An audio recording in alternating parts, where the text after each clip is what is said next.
nama Dr. Catur Priyambodo. Kemudian alamat ini di Jalan Maraton J2 Wisma Sarinah di Sidoarjo.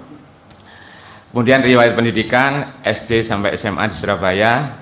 Kemudian menempuh pendidikan Fakultas Kedokteran di Universitas Brawijaya Malang, lulus tahun 96. Insya Allah ijazah asli ya. Mohon maaf. Dijamin. Kebetulan satu alma mater dengan saya. Kemudian S2-nya dari UNER. Kemudian dari riwayat pekerjaan ini, ini sangat banyak sekali ya. Saya pilih aja. Kebetulan beliau ini sempat menjadi direktur RSAB Siti Fatimah Kraksan tahun 2009 sampai 2010 Pak Dr. Nah, alhamdulillah berarti tidak asing lagi dengan Tretan Dibi katanya orang Probolinggo ya. Kemudian juga ini banyak sekali yang sampai ke saya. Ada direktur Rumah Sakit Aisyah Siti Fatimah yang sekarang ini ya, beliau direktur Rumah Sakit Aisyah Siti Fatimah Tulangan Sidoarjo sampai sekarang. Fakultas Kedokteran Unmu Surabaya.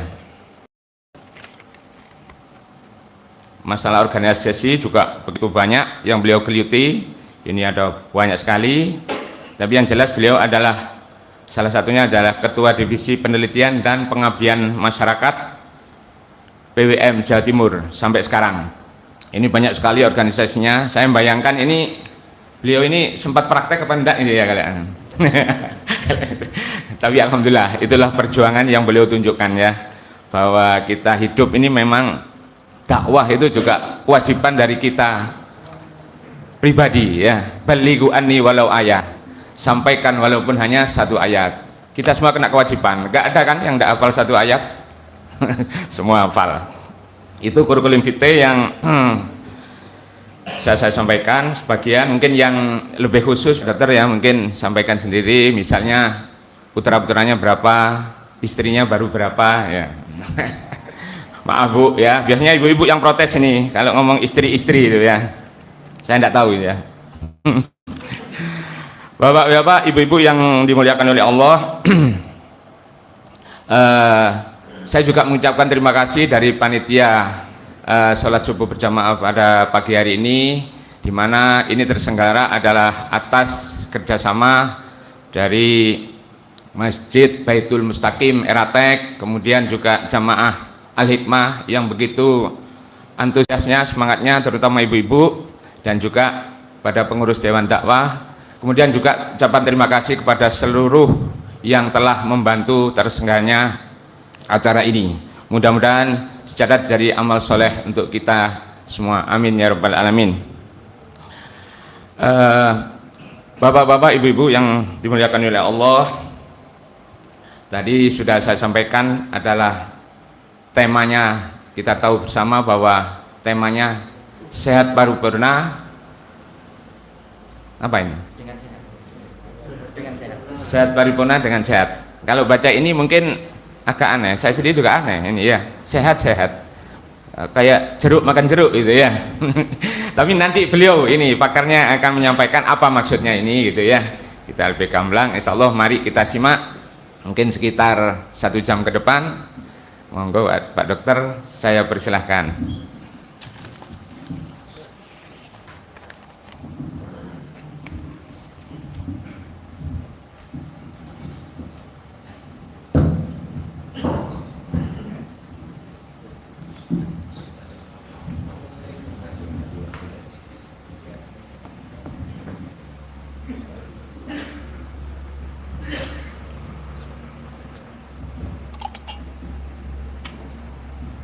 Cek 1, 2, 3 cek.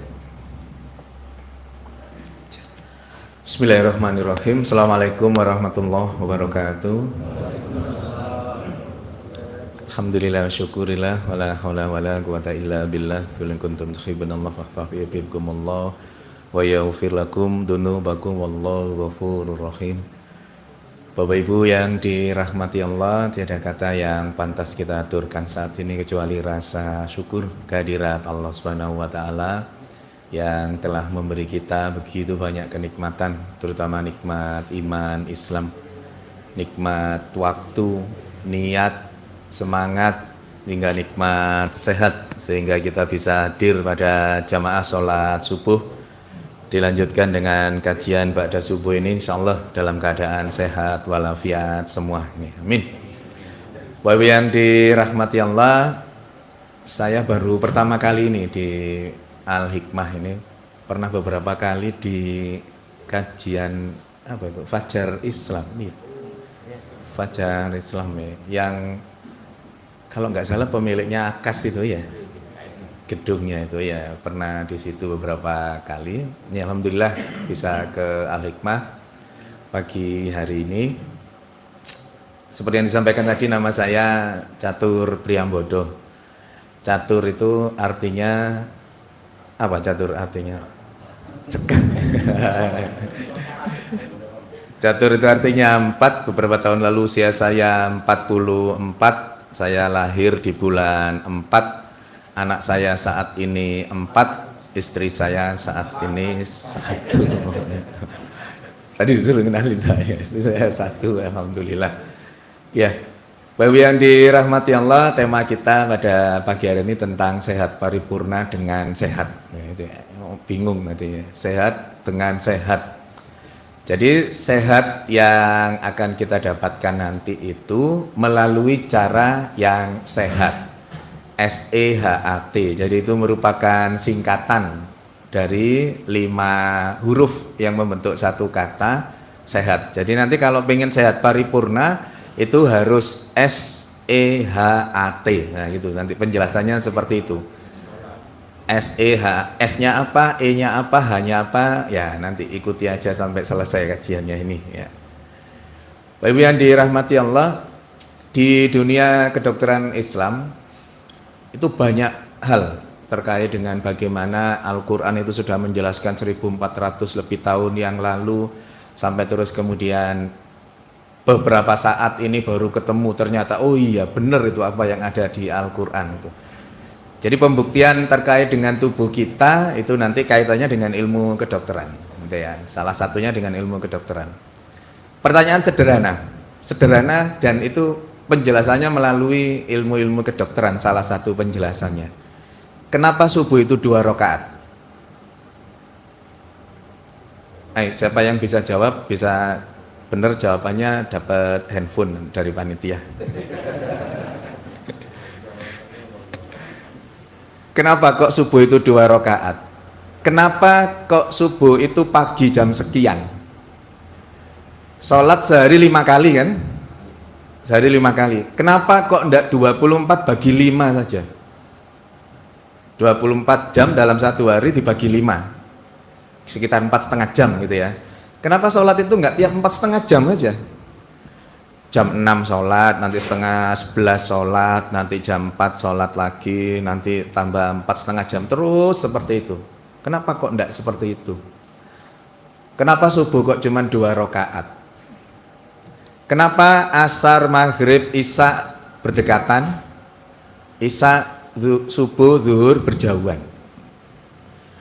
Ya wis ngono iku dok, tuntunane ngono iku wis diterima ae, memang itu tuntunannya seperti itu kok.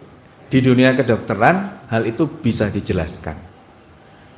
Maka kenapa Allah kemudian mengatur waktunya di Indonesia itu asar, maghrib, isya berdekatan dengan jumlah rakaat yang banyak, kemudian isya, subuh, zuhur berjauhan.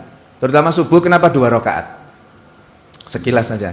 Subuh 2 rakaat itu karena memang berat subuh itu. Allah sangat faham dengan tubuh kita. Allah sangat mengerti detailnya tubuh kita itu. Antara jam 2 sampai jam 5 di tubuh kita itu mengeluarkan hormon kortisol namanya. Hormon kortisol itu dalam bahasa medis itu disebut hormon stres. Nanti kalau panjenengan browsing, hormon stres itu keluar hormon kortisol itu. Dan itu diproduksi secara rutin tiap hari di Indonesia antara jam 2 sampai jam 5. Saat diproduksi hormon itu akan sangat manusia pada kondisi yang sangat malas. sangat tidak nyaman. Maka kemudian pada rentang waktu itu sulit bagi manusia seperti kita di Indonesia ini kemudian mampu bangun rutin terus kemudian nyantai, itu berat. Karena tahu dengan hal itu yang terjadi pada tubuh seseorang di Indonesia ini, maka kemudian diwajibkan sholat subuh itu 2 rakaat saja. Padahal kalau kita tanya masing-masing diri kita, sholat paling nyaman itu di sholat apa? Sholat subuh itu paling nyaman, paling enak. Selama kita mampu untuk kemudian membuat ini menjadi sebuah habit, menjadi sebuah kebiasaan. Jadi antara jam 2 sampai 5 itu diproduksi hormon kortisol. Kalau kemudian kita mampu menghandle itu, mengalahkan hormon itu, sehingga kita kemudian rutin sholat tahajud seperti ayat yang dibaca tadi itu, Al-Isra 79 salah satunya, itu nanti kita akan berada pada posisi yang terpuji. Maqam mahmudah itu seperti yang ayat yang dibaca tadi itu. Dengan tahajud dan kemudian dilanjutkan dengan subuh. Karena di rentang waktu antara sepertiga malam sampai nanti terbit matahari itu, udara kita ini lagi diproduksi ozon. Ozon itu O3. Yang kita hirup ini apa? Oksigen, O2. Pada saat ini Allah kirimkan di kita ini ozon, O3. Jauh lebih hebat dari sekedar oksigen. Ozon itu dipakai untuk terapi kalau di dunia kedokteran. Salah satu terapi untuk kencing manis. Kencing manis itu kalau luka, kencing manis itu kalau di masyarakat awam kan ada diabetes basah, ada diabetes kering gitu ya. Diabetes basah itu kalau ada luka tidak sembuh-sembuh, disebut diabetes basah. Nah, dalam dunia kedokteran, diabetes basah itu bisa diikhtiarkan kesembuhannya dengan terapi ozon. Jadi darahnya dikeluarkan, dimasukkan sebuah kantong, kantongnya diisi ozon, O3, masuk lagi ke pembuluh darah, masuk beredar ke tubuh kita, kemudian dalam 3-4 kali kunjungan ozon yang dilakukan sepekan 2 kali, itu lukanya kering. 1 kali kunjungan untuk terapi ozon untuk luka yang sulit kering itu 1 kali kunjungannya 1,5 juta. Itu karena ozon yang dimasukkan ke kantong darah itu tadi. Coba kalau ozon yang diberikan Allah subuh ini sepertiga malam sampai nanti fajar itu diganti berupa uang 1,5 juta gitu ya, subuhan dimanapun akan ngantri sholatnya itu. Itu salah satu nikmat Allah yang kita tanda kutip selama ini barangkali belum terlalu banyak paham, dan informasi sekilas ini membuat kita betapa hebatnya orang-orang mendapatkan manfaat medis pada saat sholat, terutama sholat subuh. Terus kemudian kalau mau melihat kekuatan Islam di sebuah daerah, yang dilihat sholat apa? Kenapa?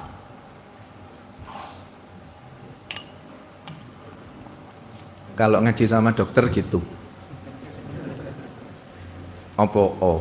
Kenapa? Ya gitu. Nanti. Ya, kayak tadi itu. Kenapa sholat kok harus dempet-dempet, ada yang jauh, ada yang dempet gitu. Dunia kedokteran mampu menjelaskan hal itu. Ya, insya Allah pertemuan berikutnya nanti membahas tentang kenapa sholat itu 5 waktu.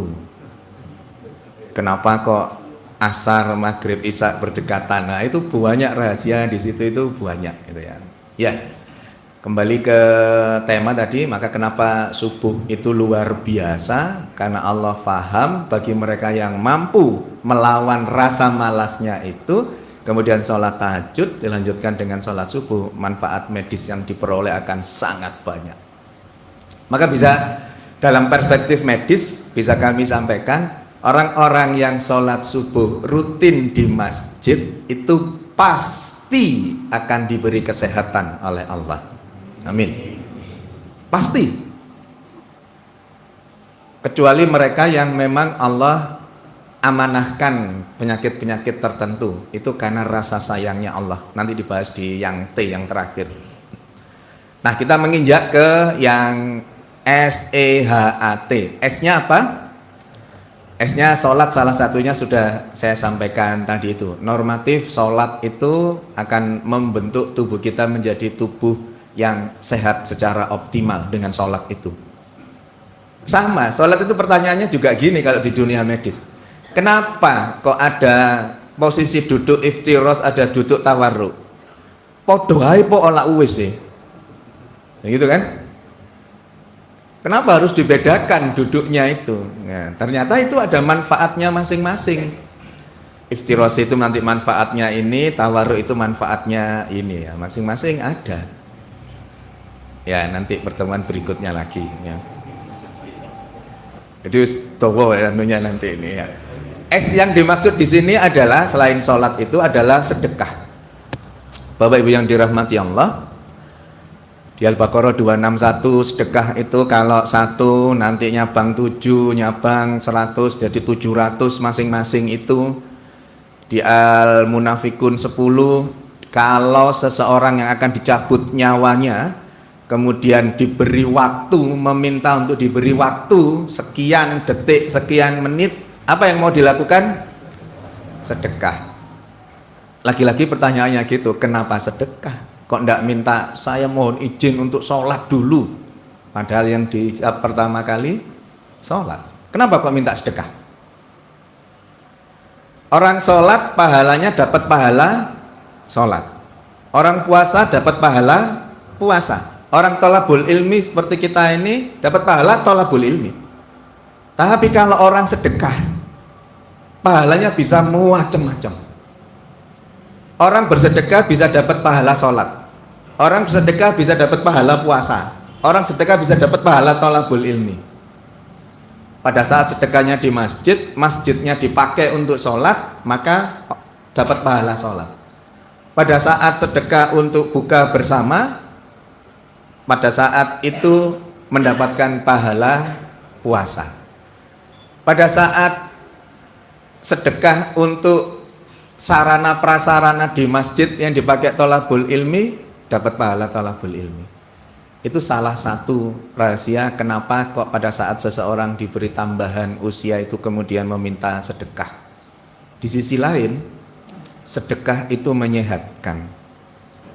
Sedekah itu mampu menghindarkan seseorang dari penyakit. Bahkan sedekah itu mampu mengobati penyakit. Jadi sedekah itu menyembuhkan penyakit. Bagaimana mekanismenya? Nah, itu Bapak Ibu yang dirahmati Allah, kalau di dunia kedokteran, kalau ada sebuah statement itu harus bisa dibuktikan. Pembuktiannya melalui beberapa atau berbagai macam atau banyak penelitian untuk membuktikan hal itu. Kenapa kok sedekah itu bisa menyehatkan? Di Al-Asr ayat 9 itu dikatakan wa may yukassuha nafsihi faulaika humul muflihun. Orang-orang yang tidak kikir, orang-orang yang dermawan, orang-orang yang tidak pelit, itu masuk dalam kategori orang-orang yang beruntung. Jadi orang yang bersedekah itu, orang marinfat sodako itu adalah orang-orang yang beruntung. Lalu pertanyaan lanjutannya, apa bentuk keberuntungannya itu? Untungnya dalam bentuk apa? Untungnya dalam bentuk as-sadaqatu tasaddu sab'in aba'ban minassu. Orang-orang yang bersedekah itu akan dihindarkan Allah dari 70 keburukan.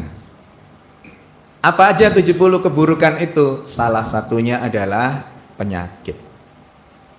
Maka orang yang bersedekah itu akan Allah cegah dari penyakit apapun itu.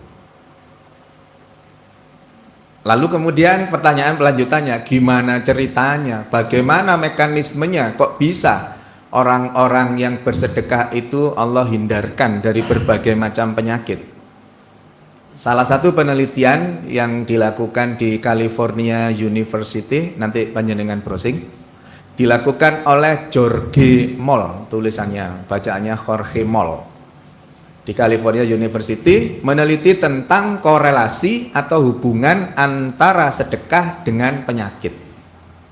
Kesimpulannya sedekah itu akan mampu mencegah seseorang dari berbagai macam penyakit. Mekanismenya bagaimana kok bisa sedekah itu mencegah penyakit?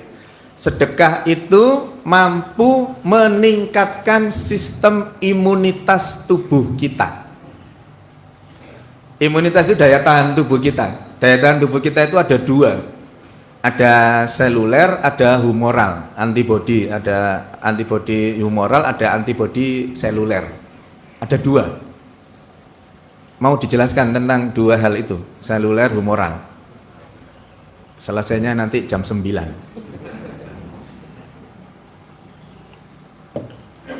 Karena itu kuliah 2 SKS itu. Jadi seluler, humoral.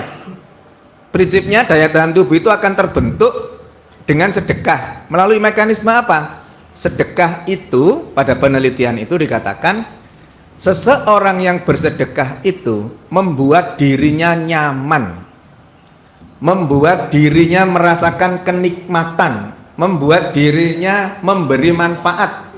Khairun nas anfa'uhum linnas. Nanti aja setelah dengar manfaat sedekah, jadi nanti dapatnya lebih banyak nanti.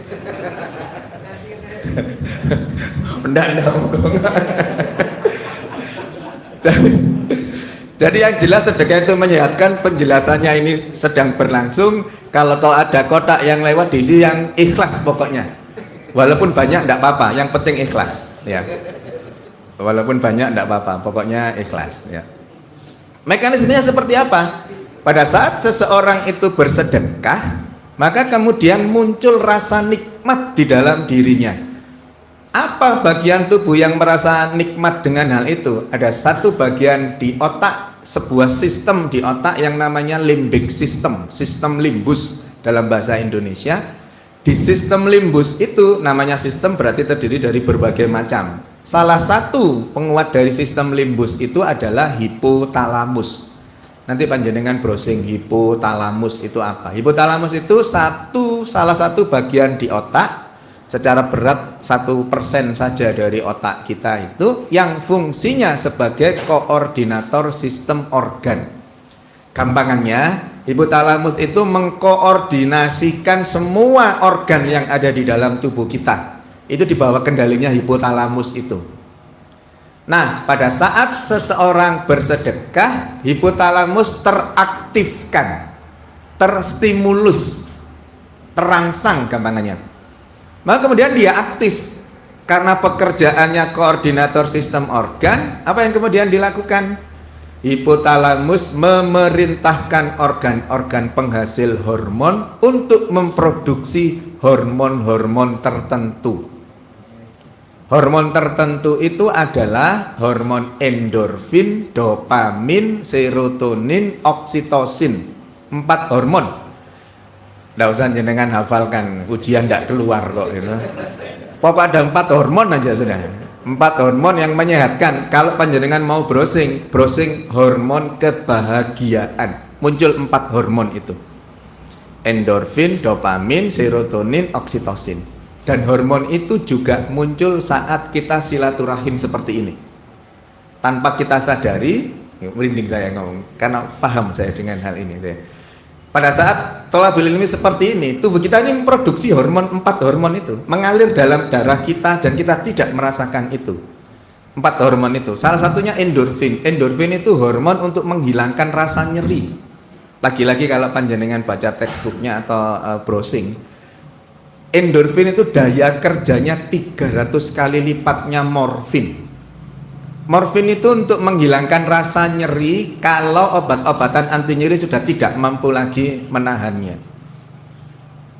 Sakit kepala, pusing, nyeri, ketabrak atau apa itu bisa hilang dengan obat-obatan biasa.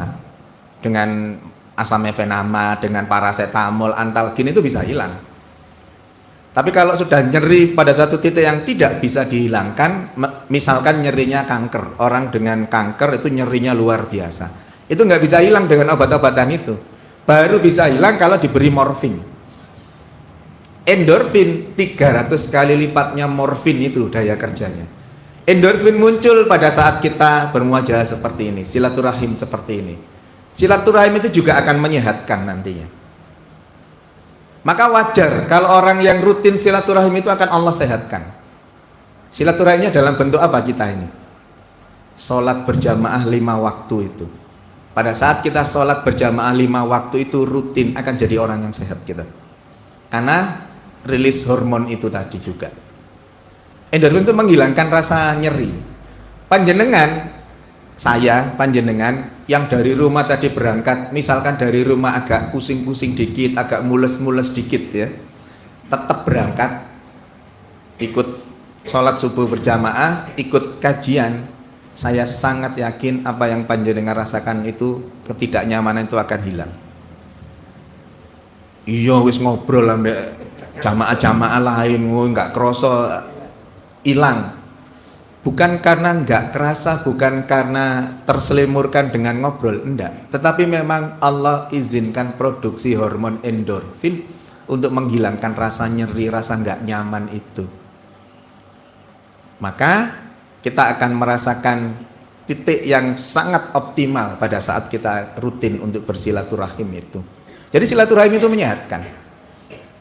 Ya, hormon-hormon macam-macam itu tadi. Nah, pada saat kemudian diproduksi hormon, pada saat kita bersedekah itu, 4 hormon ini dengan masing-masing jalurnya itu meningkatkan sistem imunitas tubuh kita, meningkatkan daya tahan tubuh kita.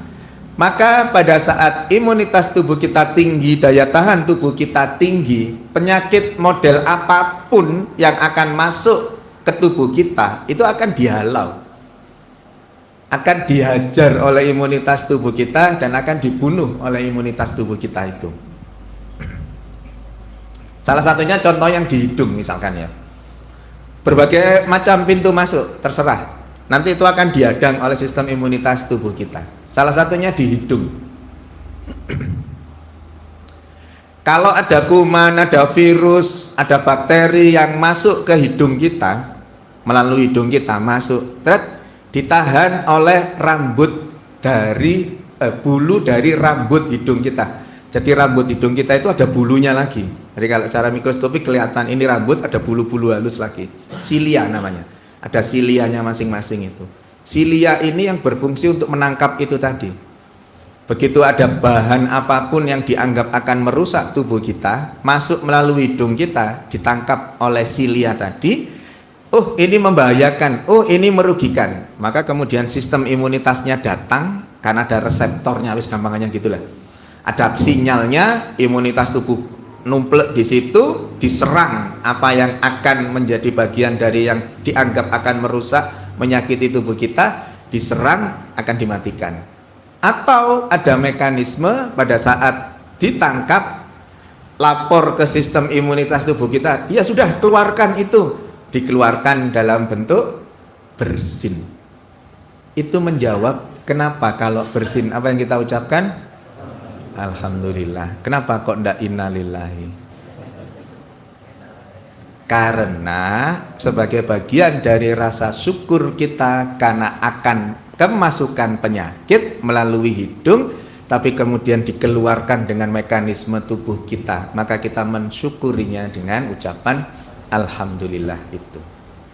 Gitu di kedokteran Islam itu. Jadi praktis apa yang Allah melalui Rasulnya tuntunkan itu ada penjelasannya semua. Kenapa tidur miring ke kanan? Kenapa apalagi? Kenapa mandi itu dari bawah? Jadi kan kalau mandi dari mana?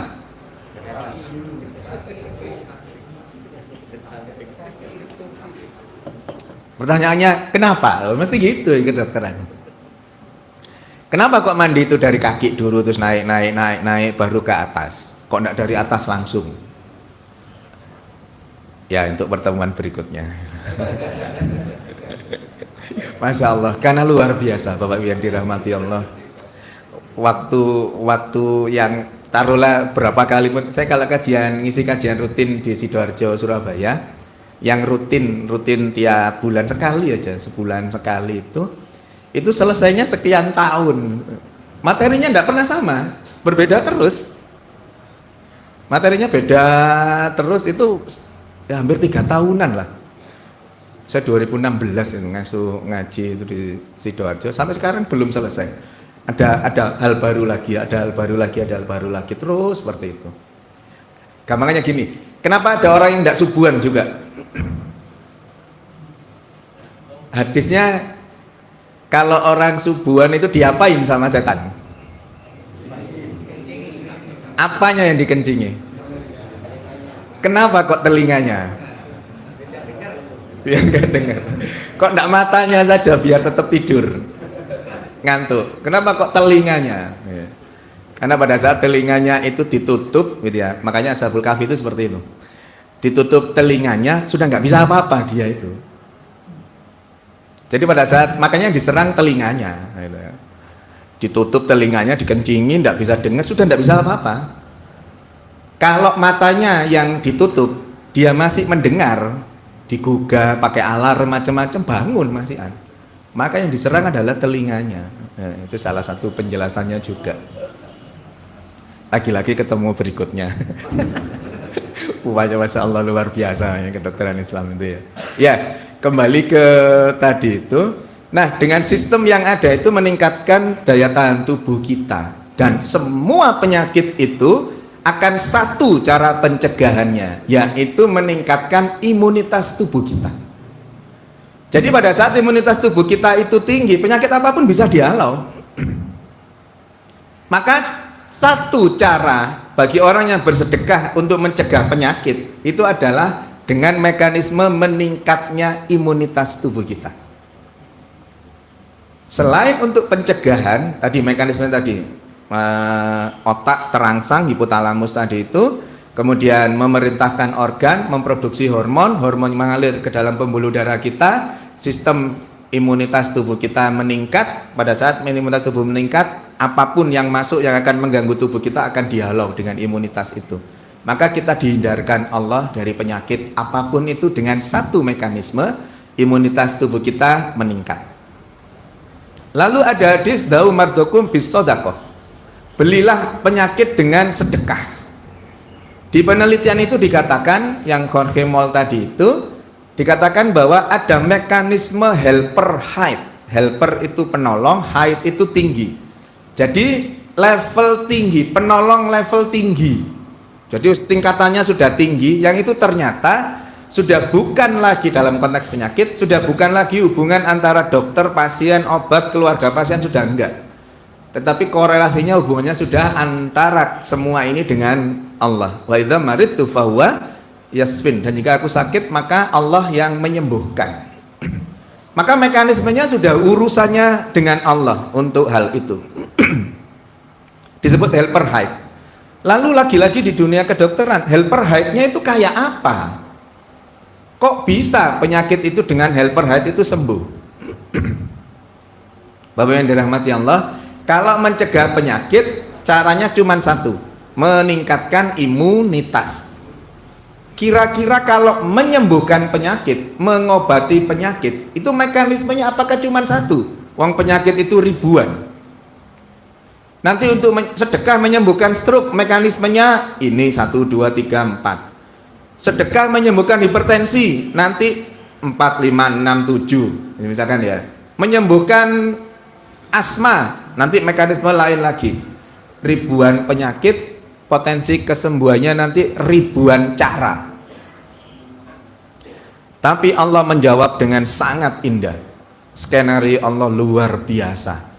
Mencegah penyakit dengan satu cara, meningkatkan imunitas. Menyembuhkan penyakit pun cuma dengan satu cara.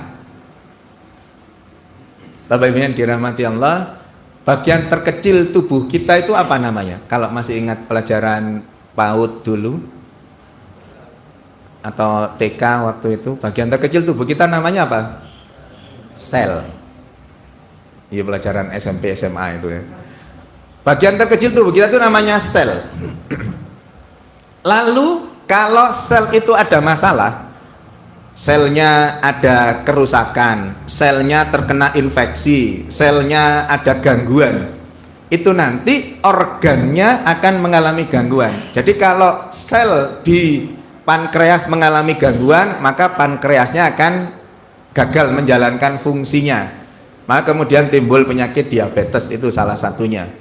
Kalau ginjal, sel penyusun ginjalnya ada masalah, maka terus kemudian ginjalnya ada gangguan, penyakit ginjal. Sel di otak ada masalah terkait dengan pembuluh darah dan seterusnya, nanti kemudian seseorang bisa terkena stroke.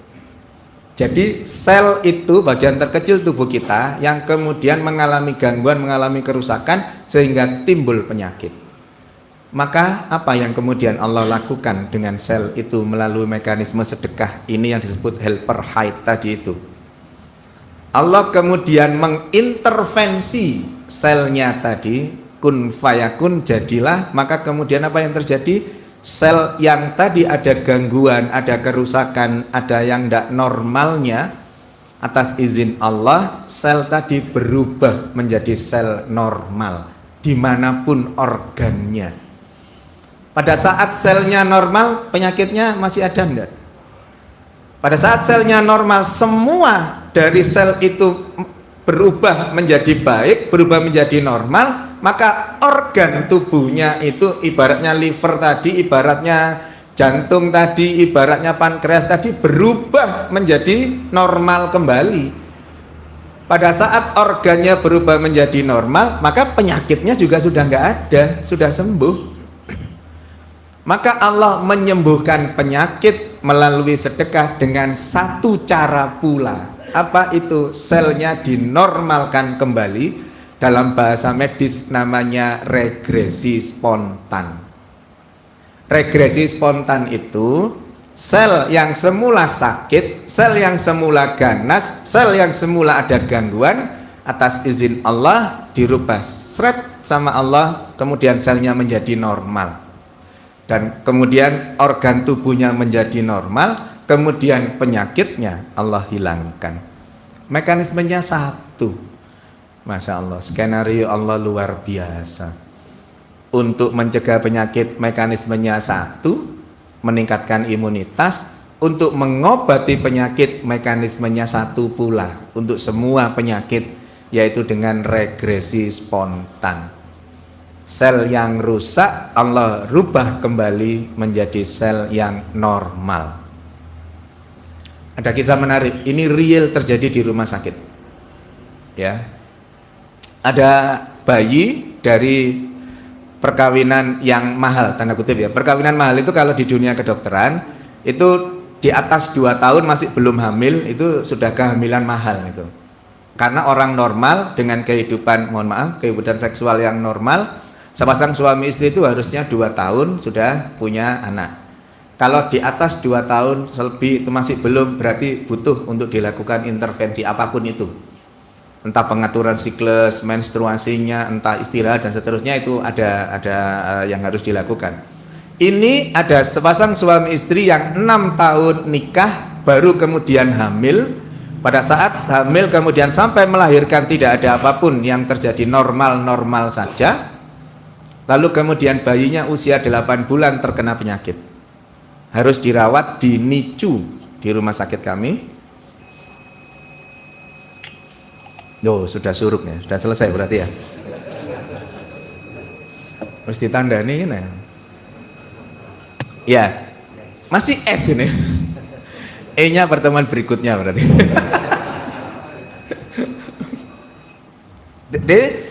Usia 8 bulan ngamar di NICU, Neonatal Intensive Care Unit. Jadi ICU-nya bayi, gampangnya gitu ya. Hari ketiga dirawat, ayah ibunya ini dibesuk oleh saudara-saudaranya karena berasal dari luar kota, dibesuk oleh saudara-saudaranya. Kemudian dari besuk itulah ada langkah yang dilakukan oleh ayahnya. Bayinya ini dirawat hari ketiga, pada saat sebelum subuh sampai terus kemudian subuh di hari keempatnya itu kondisi bayinya meningkat. Kalau teoritis medis bayi ini itu kecil kemungkinan hidup. Jadi bisa dikatakan hampir 0% kemungkinan hidupnya itu. Praktis pokoknya matilah itu nanti. Entah dalam berapa hari dirawat mati itu. Teoritis medis seperti itu. Hari keempat membaik setelah sholat subuh, sebelum sholat subuh sampai sholat subuh terus membaik terus, 3 hari kemudian pulang sembuh. Apa yang terjadi? Yang jaga malam pada saat sholat subuh tadi itu yang jaga malam perawatnya itu kan shift itu kan habis malam jaga sore jaga pagi gitu ya. Hari pada saat orang tuanya pulang, perawat yang jaga malam itu pas jaga pagi. Administrasi pulang ketemu sama perawat tadi itu. Cerita ini terangkai karena cerita dari perawat dan orang tuanya. Kemudian perawatnya ngomong, "Pak, Bu, bayi panjenengan itu meningkat kondisinya membaik itu setelah panjenengan titipkan susu ke anak panjenengan, kakaknya si bayi ini." Versinya perawat itu ada seorang gadis usia 89 tahun yang pada saat sebelum subuh itu gedor nicu tadi, dodok nicu untuk anak cewek ini tadi itu memberikan ke perawatnya, titip susu, tolong susu ini diberikan ke bayinya. Kejadiannya ini terangkai dengan setelah orang tuanya tadi itu dibesuk, pada Isya dibesuk sampai kemudian sekitar jam 9-an ayahnya keluar. Ayahnya keluar naik motor, ambil uang di ATM, keluar naik motor, ketemu orang diberi uang, ketemu orang disedekahi, ketemu masjid, ketemu musola, infak sodako diisi, keliling sampai 2:30 baru pulang orang tuanya itu.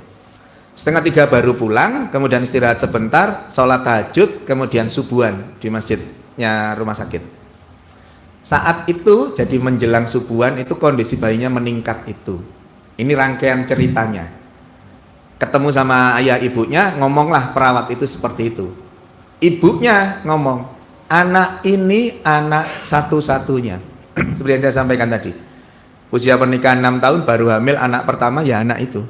Anak ini tidak punya kakak. Lah susu yang panjenengan titipkan, saya tidak menitipkan susu.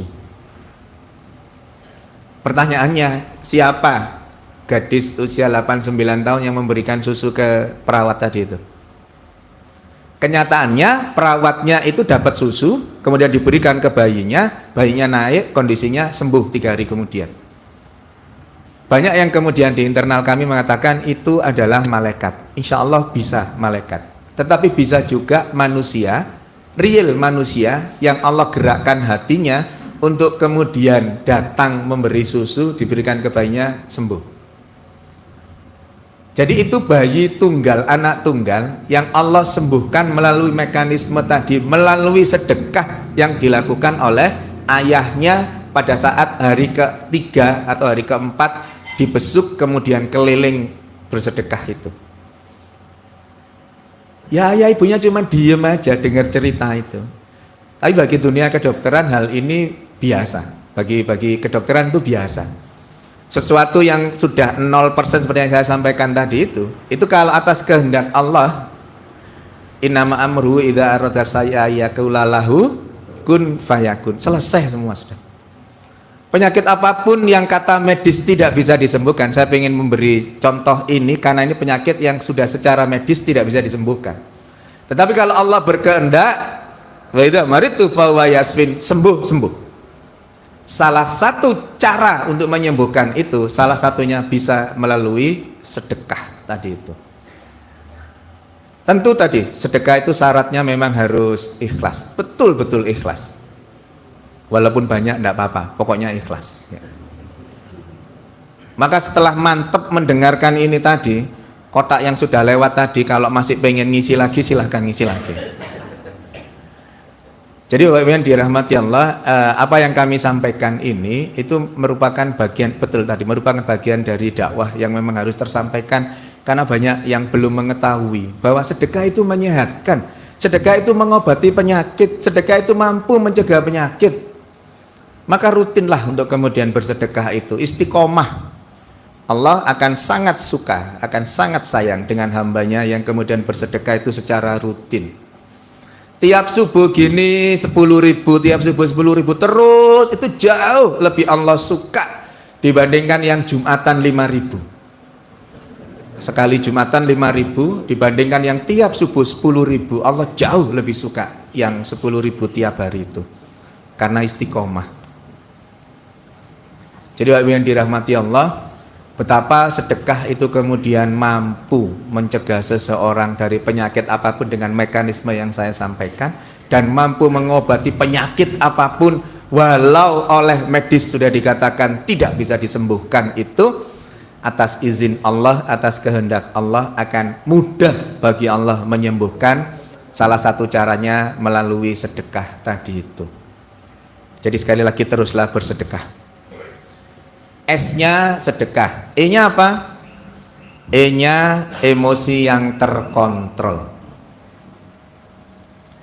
Panjenengan kalau rutin sholat subuh di masjid pasti jadi orang yang sabar, pasti.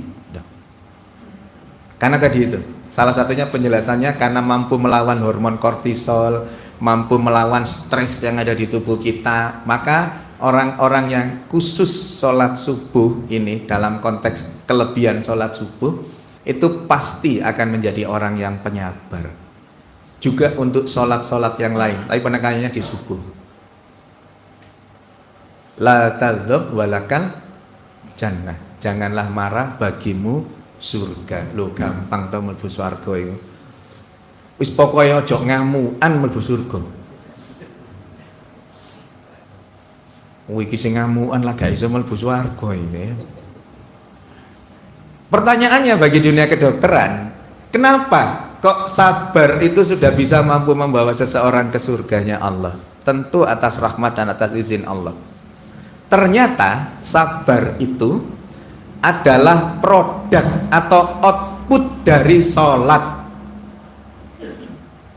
Ya ayyuhalladzina amanusta'inu bis-sabri was-shalah innallaha ma'as sabirin. Kenapa kok Allah itu membersamai orang-orang yang sabar? Kok enggak membersamai orang-orang yang sholat di rangkaian ayat itu? Karena ternyata orang-orang yang sabar itu produk dari sholat yang baik. Sholat yang benar itu nanti akan memunculkan orang yang sabar. Dalam tataran medisnya, orang-orang yang sholatnya benar, hormon-hormonnya tertata dengan baik melalui berbagai macam gerakan sholat itu. Gerakan sholat itu tanpa kita sadari, itu seluruh tubuh kita ini akan mendapatkan porsi yang sama. Pada saat kita berdiri takbiratul ihram, otak kita berada di atasnya jantung, jantung yang memompa darah. Jantung yang memompa darah, karena kita berdiri, darahnya banyak di daerah mana? Karena gaya gravitasi bumi, darahnya akan banyak ke bawah. Pada saat kita ruku, jantung sejajar dengan otak, maka darah banyak mengalir di tubuh bagian tengah tubuh kita. Dan kemudian pada saat kita sujud, otak kita berada di bawahnya jantung. Maka apa yang kemudian terjadi? Aliran darah dari jantung banyak sekali yang ke otak. Nanti ada penelitian tentang jantung ini, tentang sujud ini. Bagaimana kemudian orang-orang yang rutin sholat subuh berjamaah dan sholat-sholat yang lain, yang sujudnya tumakninah, itu nanti akan Allah cegah dari penyakit stroke. Pertemuan berikutnya lagi menjelaskan tentang stroke itu. Kenapa kok orang sujud itu terus kemudian bisa terbebas dari stroke, bisa mencegah seseorang dari stroke?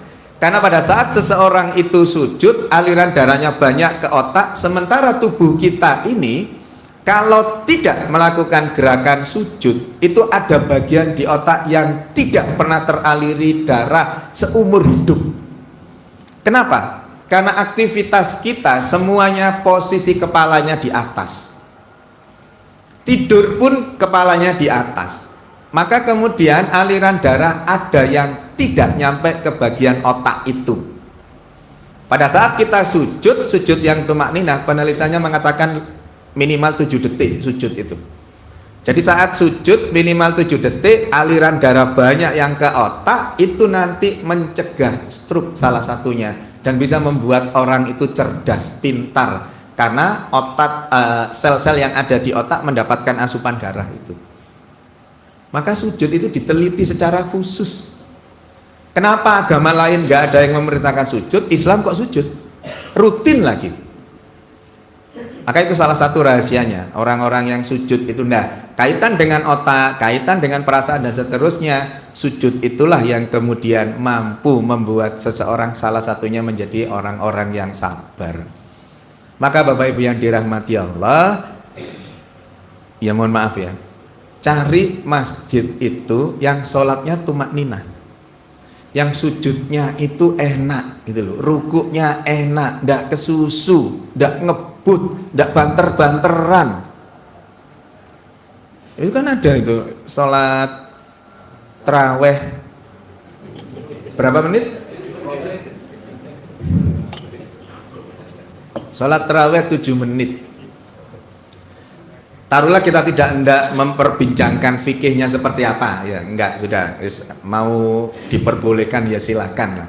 Tapi secara medis enggak dapat manfaat, justru patah tulangnya bisa. Kalau dia osteoporosis terus dengan kecepatan seperti itu ceklek itu sudah fraktur, patah tulangnya, malah pusing dan seterusnya bisa. Nah, secara medis itu nggak dapat manfaat, secara medis nggak dapat manfaat.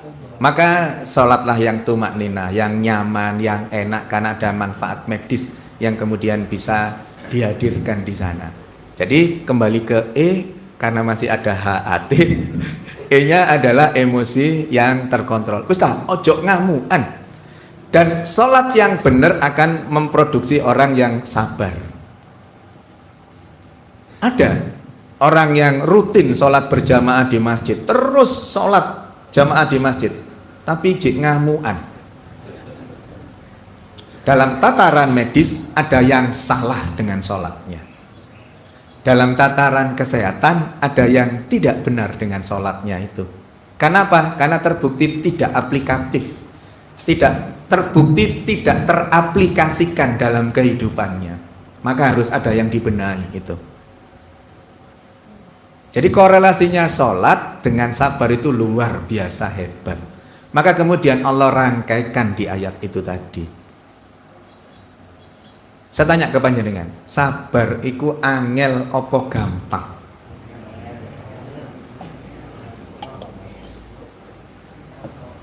Sulit atau mudah? Sulit. Ya. Kata Allah, ana inadzonni bi abdi. Kata Allah, aku itu sesuai dengan persangkaan hambaku. Jadi jenengan ditanya, sabar iku angel apa enggak? Wangel. Malaikat kiri kanan nyatet. Angel lapor ke Gusti Allah. Angel ya Allah, iya di ACC. Angel.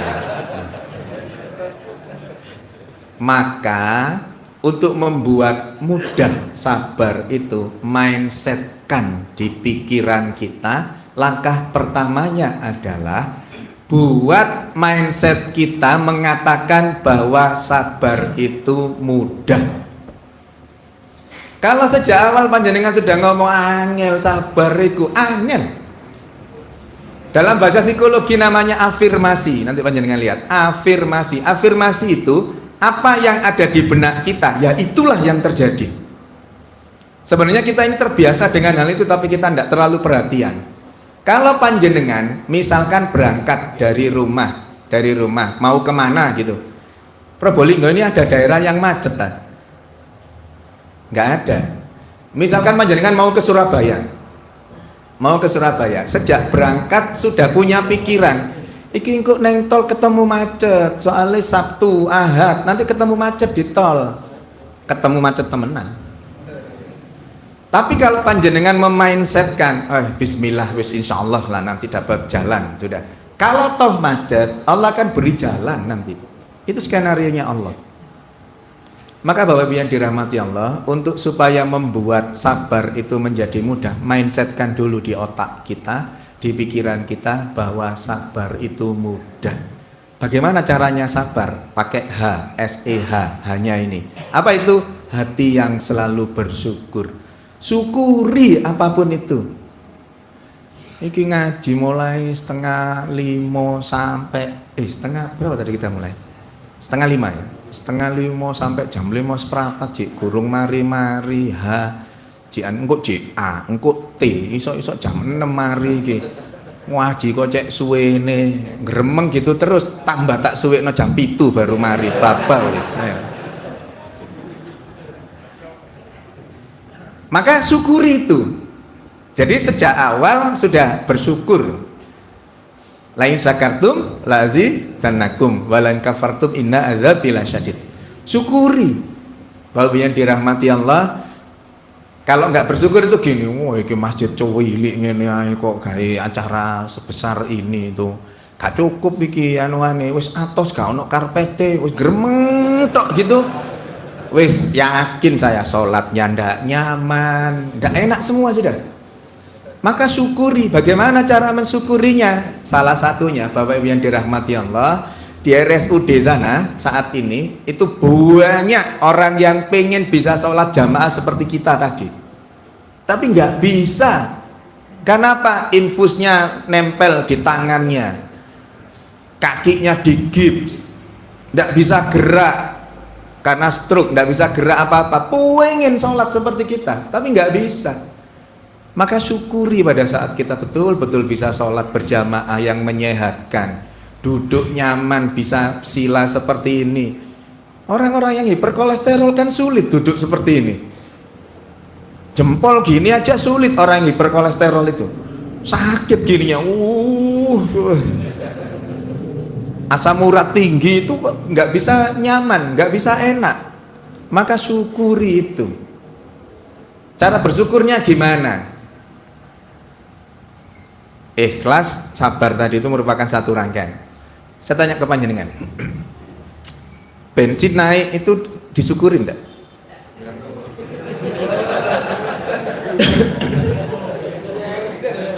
Pertalite itu berapa sekarang? 10.000. Sesungguhnya ini caranya bersyukur ya, supaya kita bersyukur nanti ya. Pertalite itu yang harganya jadi 10.000, sesungguhnya tidak berubah itu harganya. Bedanya cuman dulu itu kalau beli dapat 1 liter, sekarang belinya dapat 0,7 liter, itu aja bedanya. Harganya sama Pertalite itu. Kalau dulu 7.500 dapat 1 liter, kalau diberikan sekarang dapat 0,7 liter, tapi kan sama 7.500-nya gitu. Maksudnya bukan alhamdulillah Pertalite naik, bukan itu. Tetapi saat harganya sudah 10.000, nikmati itu gitu. Pada saat kita mensyukuri itu, gimana cara bersyukurnya? Alhamdulillah gak rolas 1000 Pertalite itu, jik 10.000. Pada saat kita mensyukuri itu, Allah akan tambah, janjinya gitu kok Allah. La in syakartum lazidannakum. Maka pada saat kita mensyukuri itu, nikmatnya akan ditambah. Gimana caranya nikmatnya ditambah? Rezeki yang kita peroleh yang dalam 1 bulan itu biasanya X rupiah akan tambah nanti. Sehingga dengan kenaikan itu pun karena kita mensyukuri itu, Allah akan tambahkan rezeki itu dengan caranya Allah. Saya cukup yakin kalau panjenengan mencatat pendapatan dibandingkan pengeluaran dalam tiap bulan, saya yakin tidak pernah cukup pendapatannya. Panjenengan gajinya sekian, dapat dari ini sekian-sekian, dikumpulkan 1 bulan, kemudian di total pengeluarannya 1 bulan, pasti pengeluarannya lebih banyak. Tapi Allah settingkan sedemikian hebat, Allah cukupkan, bahkan kemudian kita bisa menabung. Sudahlah, ayo panjenengan catat, coba hitung bener itu kebutuhan sehari-hari 1 bulan dengan pendapatan panjenengan 1 bulan. Nanti kan banyakan kebutuhannya, tetapi Allah cukupkan. Salah satu mekanismenya melalui bersyukur ini. Jadi itu ya, SEH. A-nya apa? A-nya ayat-ayat suci Al-Quran yang harus dibacakan setiap hari. Jadi harus ngaji, tiap hari harus ngaji. Maka benar itu kalau ada kemudian one day one juz, one week one juz itu ya, 1 hari 1 juz untuk 1 orang, berkelompok 30 orang yang kemudian seolah-olah itu sudah terbaca, sudah khatam dalam hari itu, keliling terus 7 hari seseorang sudah bisa menghatamkan Al-Quran. Ngaji itu. Kenapa kok harus ngaji? Apa korelasinya dengan kesehatan? Ngaji yang lancar dengan yang grodal gradul itu pahalanya banyakan mana? Banyakan? Grodal gradul. Suweneng sing grodal gradul. Iya, di Soke diriwayatkan Aisyah itu kalau seseorang ngajinya itu kesulitan, dalam bahasa kita grodal gradul itu memang pahalanya di 2 kali lipatkan, ya. Alif lam mim dapat berapa? Kalau orang lancar ngaji dapat 30. Kalau orang grodal gradul alif iki alif tadudu iki ya. Lam iki ketok lam gitu ya. Itu nanti dapat 60. Bersyukurlah yang grodal gradul itu. Karena Allah lebihkan. Tapi Allah itu maha adil. Orang lancar ngaji kalau 5 menit dapat berapa lembar? Taruhlah 2 lembar gitu ya. 2 lembar 4 halaman berarti ya. 2 lembar 4 halaman. Orang yang grodal gradul ngaji 5 menit dapat berapa halaman? Gak sampai siji. Setengah halaman. Oleh Allah di 2 kali lipatkan pahalanya jadi 1 halaman. Jadi yang lancar ngaji dapat pahala 4 halaman, yang grodal gradul dapat 1 halaman pahalanya. Jadi tetap kudu pinter ngaji. Masih enak yang lancar ngajinya.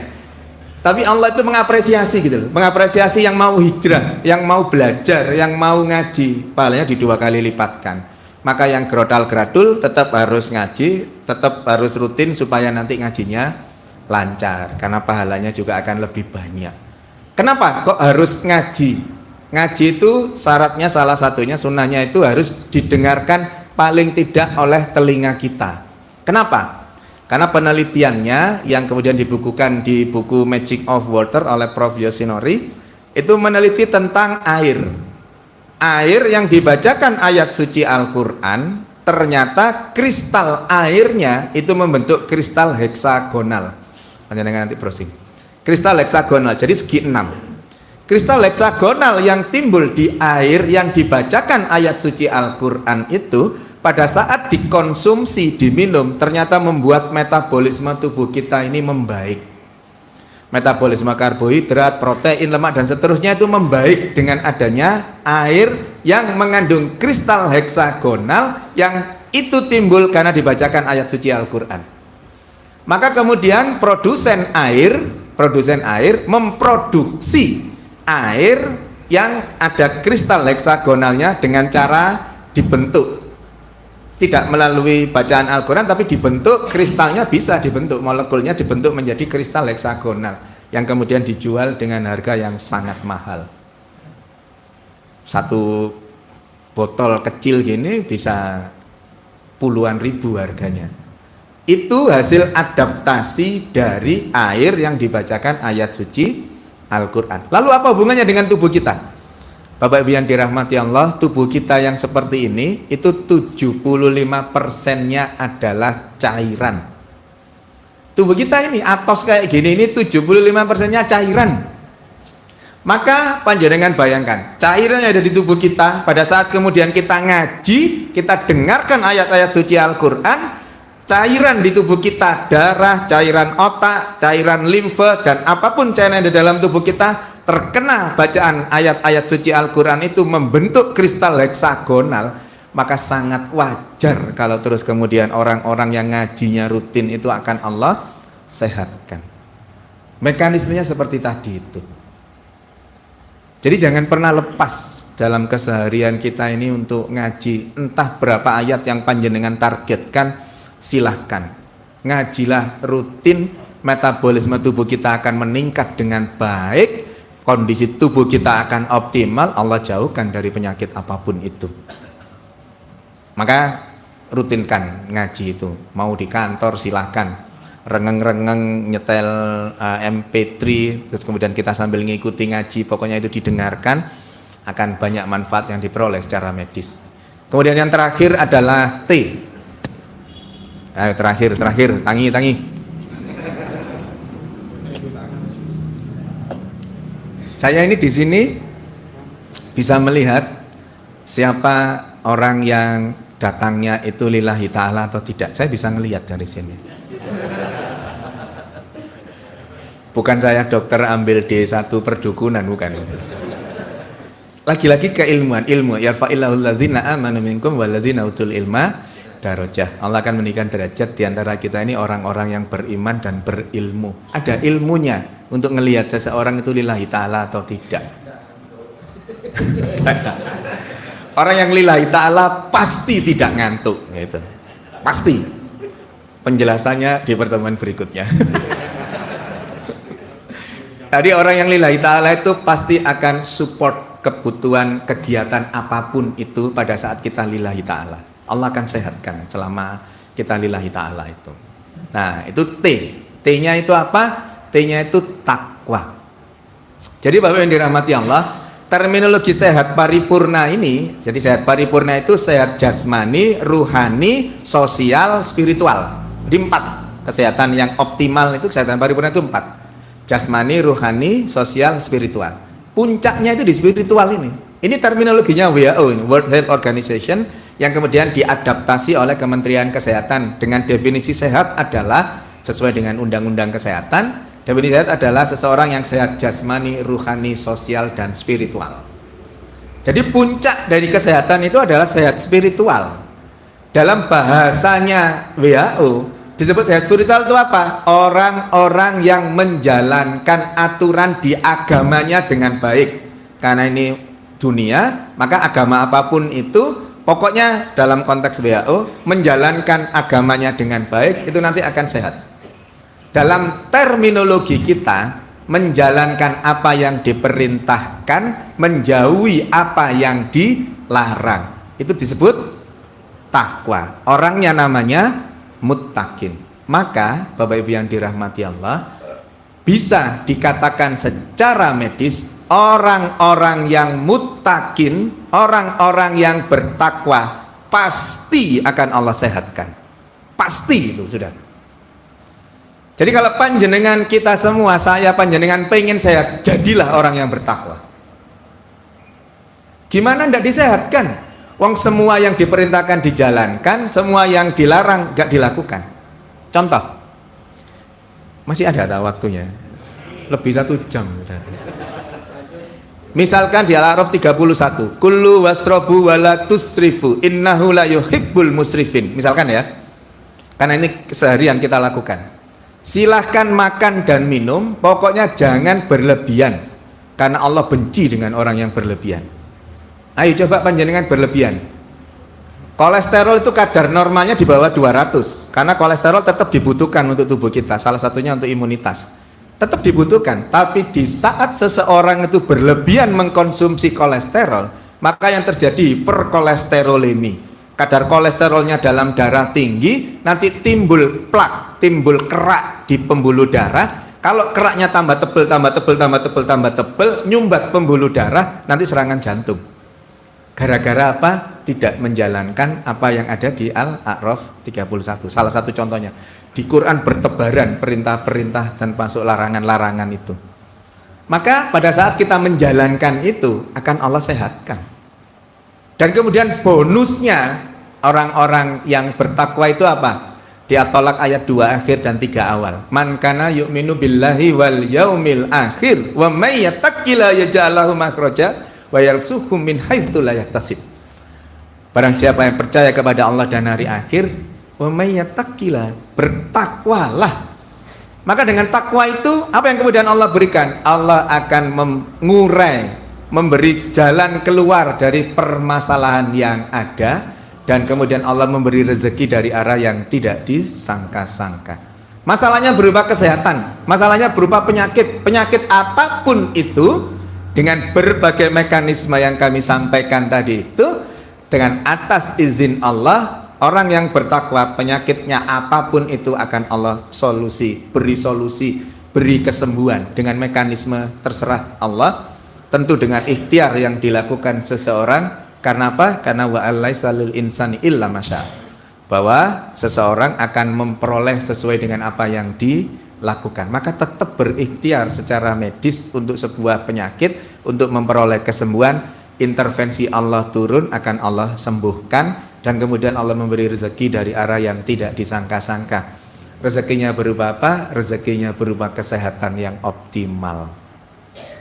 Maka secara tataran medis dan tataran teologis, dua hal ini tidak bisa dipisahkan dalam konteks kesehatan maupun bidang-bidang yang lain.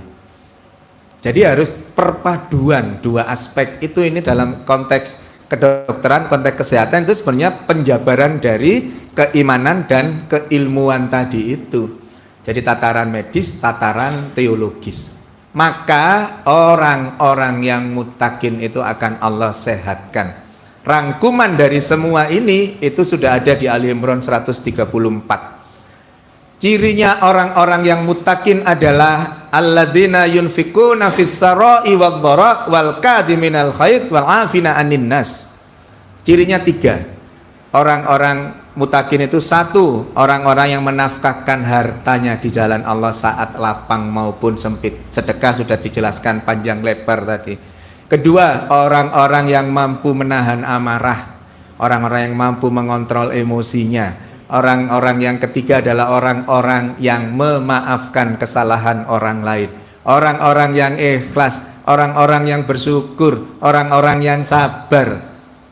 3 ciri itu dari orang-orang yang muttaqin tadi itu menunjukkan bagaimana tubuh seseorang itu akan Allah sehatkan dengan 3 ciri yang melekat pada orang-orang yang muttaqin itu.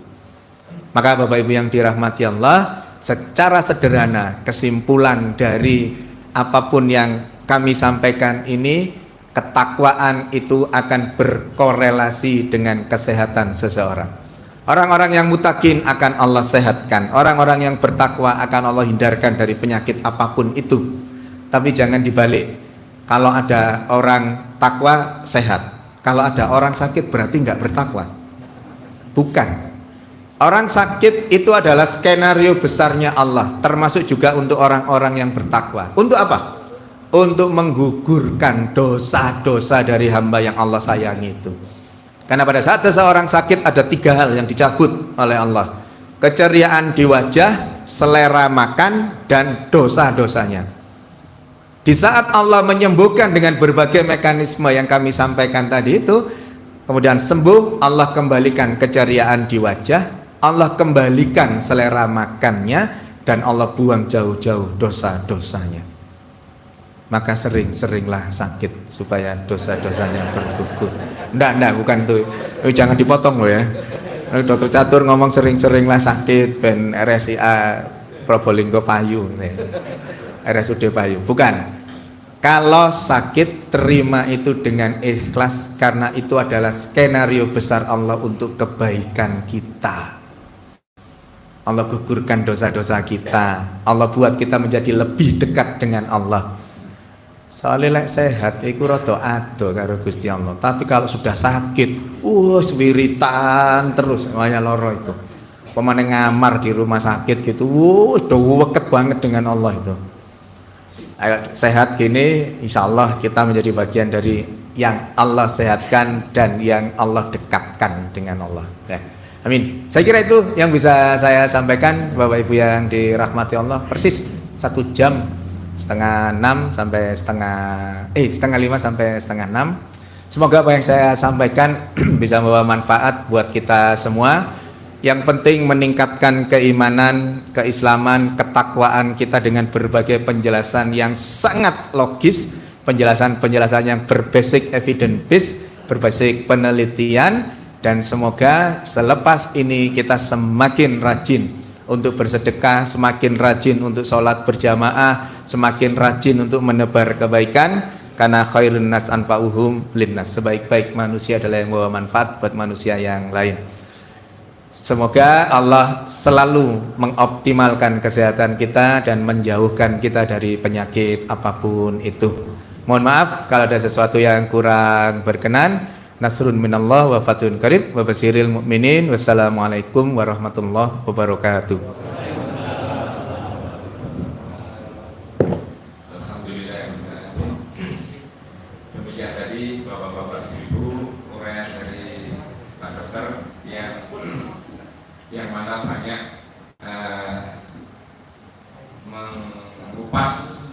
dari yang ada pada diri kita secara ilmiah ditinjau dari si ilmu kedokteran, karena memang keterbatasan waktu. Sebenarnya kami ingin ada semacam diskusi, tapi karena waktu yang tidak memungkinkan, kita berharap aja semoga beliaunya ini panjang umur, sehat, dan kita bisa dipertemukan di episode yang akan datang. Mudah-mudahan kehadiran kita di sini dicatat oleh Allah sebagai amal ibadah, bisa memberatkan timbangan kita nanti di akhirat, dan bisa menjadi lantaran anak-anak cucu kita menjadi anak yang soleh dan solehah, dan kita juga bisa di akhir hayat kita menjadi husnul khotimah. Dari saya mungkin sebagai pembacara, mohon maaf manakala ada kekurangan. Itulah saya pribadi. Saya akhiri, assalamualaikum warahmatullahi wabarakatuh. Dan ini mungkin masih ada dari Bapak Ketua, mungkin ada hal yang perlu disampaikan. Monggo Pak Ustadz Suhada.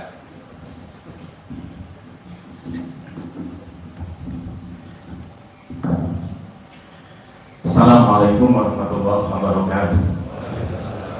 Alhamdulillah, salatu wassalamu ala rasulillah wa ala alihi wa sahbihi wa mawala. La hawla wa la quwata illa billah, amma ba'du. Yang kami hormati dan insyaallah dimuliakan Allah SWT, Karong Ustaz Dr. Catur Bianggodo, Magister Kesehatan yang kita datangkan dari Surabaya. Beliau adalah salah satu di antara pengurus wilayah Muhammadiyah Jawa Timur. Ya, masya Allah, Ustaz, saya biasanya saya duduk di sini untuk mengatur acara, tapi saya kepingin ada di luar. Ternyata teman-teman pengurus, Pak, kalau bisa sampai jam 9 gitu. Karena senang ya.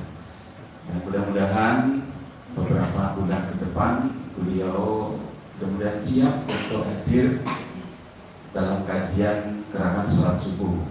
Perlu kami sampaikan, Ustaz, bahwa gerakan sholat subuh yang kita gagas dari Dewan Dakwah Kota Probolinggo ini dari masjid ke masjid untuk menggerakkan sholat subuh. Apalagi sholat subuh tadi disampaikan beliau 5 manfaat, ada apa di balik sholat subuh.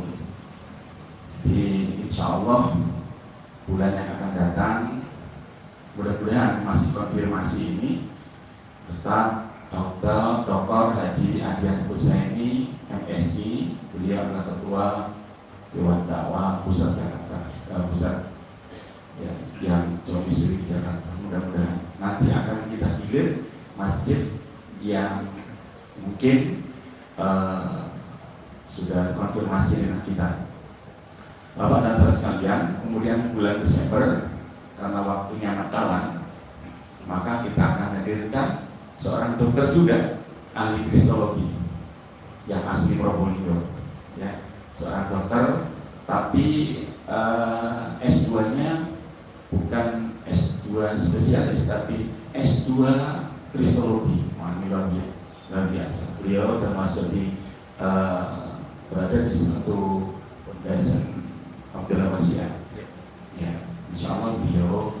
Nah, Bapak dan saudara sekalian, kami mengucapkan jazakumullah khairan katsiran atas kehadiran beliau, dan termasuk panjenengan semuanya yang aktif mengikuti kajian gerakan sholat subuh berjamaah. Insya Allah yang hadir kali ini hampir 400 orang. Dan ilmu yang beliau sampaikan bermanfaat. Tadi disampaikan beliau bahwa orang yang sujudnya lama insya Allah tidak terkena stroke. Ada pertanyaan dari di sana, Pak, ada jamaah saya sholatnya aktif tapi kena stroke, gimana Pak? Tanyakan sendiri nanti. Baik, alhamdulillah bahwa dakwah semacam ini itu ternyata bisa didanai dengan sedekah. Jadi terus terang kami sampaikan bahwa kenceleng yang jenengan kumpulkan itu per paut kurang lebih 6 juta, 5 juta, 6 juta, dan bisa membiayai gerakan sholat subuh semacam ini. Dan ini murni dari kenceleng yang jenengan berikan. Nah, oleh karena itu mari dakwah ini kita bersama-sama ikut supaya kita mendapatkan pahala juga bersama-sama dan masuk surga bersama-sama. Amin. Infak pagi ini 2.021.000, biasanya 1,5 juta. Mungkin tadi kena siraman rohani sedekah tambah. Saya kira tambahnya 4 juta, nggak tahunya 2 juta berarti. Perlu dicek lagi di bulan depan. Demikian yang bisa saya sampaikan, dan jangan pulang sebelum membawa oleh-oleh yang berupa sayur mayur. Yang belum mendapatkan kartu, silakan berhubungan panitia. Yang sudah jangan minta lagi, ya, karena ada umat yang lain.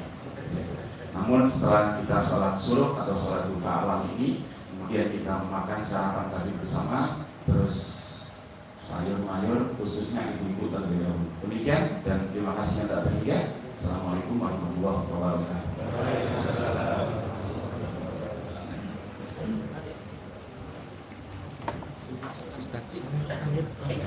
Ada salam dari Pak Dr. Arya.